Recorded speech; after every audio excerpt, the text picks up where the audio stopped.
இந்த பாருங்கள், கட்சி நடத்துறதுக்கு பணம் வேணும், ஐயாவுக்கும் பணம் வேணும். ஆனால் கட்சியை காவு கொடுக்காமல் நீங்கள் அந்த பணத்தை யூஸ் பண்ணணும். புரியுதா? கட்சியை காவு கொடுத்து பண்ணுறதுக்கு பேர் வியாபாரம். கட்சி நடத்துகிற செலவுக்கு பணன்றது வேறு, கட்சியை விற்கிறதுன்றது வேறு. அன்புமணி வித்துட்டாருன்றது அப்போவே அவருக்கு புரிஞ்சிருக்கு. மொத்த பணத்தையும் தூக்கிட்டு போயிட்டார். ஒரு பைசா இல்லை. போய் பங்களா கட்டிட்டாரு ஏற்காட்டில்.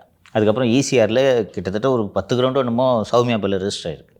சொத்தாக வாங்கி போடுறாரு. இப்போ ஐயாவுக்கு கட்சி எதை நோக்கி போகுது, என்ன ஆகுன்றது தெரியும். கொஞ்சம் ரிவர்ஸில் திங்க் பண்ணி பார்ப்போம். பாமக அதிமுக கூட்டணி 24 தேர்தலில் போட்டிட்டு இருந்தால் இன்றைக்கி இவர்கள் ஆதரவில் பாஜக அரசு நடந்து கொண்டிருக்கும். பாஜக கூட்டணி அமைஞ்சிருக்காது ப்ராபப்ளி.